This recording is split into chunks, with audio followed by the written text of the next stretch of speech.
Joining us now is Richard Byrne, Benefit Street Partners President. Benefit Street is a credit-focused alternative asset manager. Richard, welcome to the show. We're excited to have you on, and that is where I want to start before we broaden out this conversation, and that is some of the angst that we have seen in fixed income overall in the midst of all of this D.C. drama. How you're assessing it, how you're thinking about it from a risk perspective here over these coming days amid broader macro challenges that we talk about day in, day out.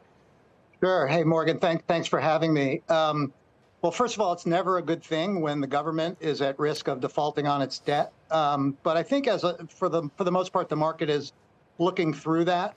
And ironically, all this talk about what's going to happen next, either with the debt ceiling or with a looming recession or inflation or interest rates going up further before they eventually go down, I think that's sort of missing the point. I think the point is that we've already had the seismic event that has occurred in credit. It's been the near historic rate move that we've seen from near zero rates to, our base rates on our loans are over 5% today. That has meaningful implications on the portfolios of lenders like us. We do corporate lending and real estate lending, and ironically, the impact is very similar regardless of the asset class. Just higher rates is both good and it's bad. So let's talk about how they're both good and bad.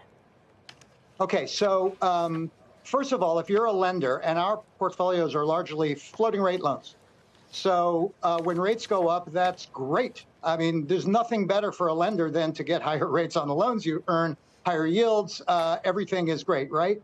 But I don't know if when you were a kid, if your parents ever told you, you can have too much of a good thing.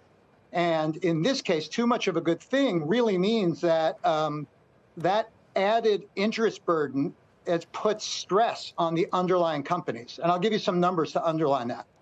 The average company we underwrote a loan for in 2021, before rates started, this climb upwards, had interest coverage of 2.6 times. In other words, you earn 2.6 times more than the amount of debt service that you had to cover interest expense.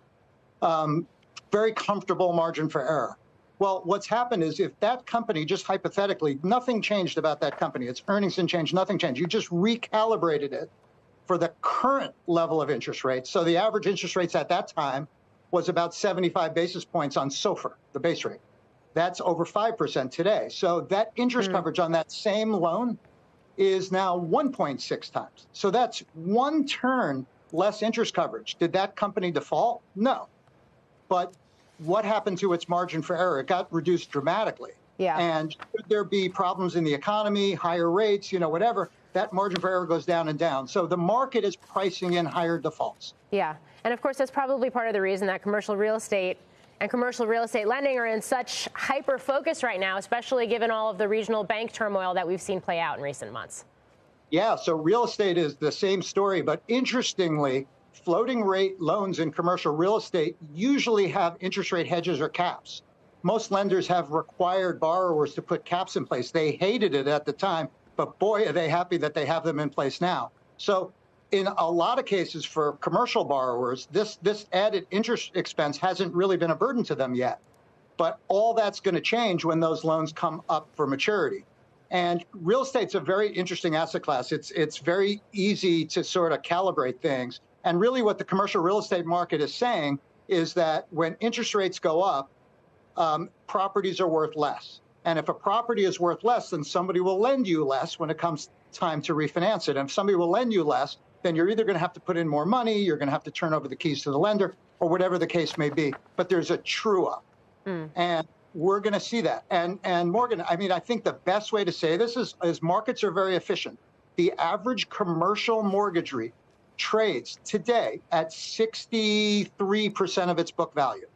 The market is putting almost a 40% discount on what the value of those assets is versus where it's trading, even though the earnings are at records not seen in the last 10 years because the benefits of those higher rates. Yeah. I think that's the best way to explain it.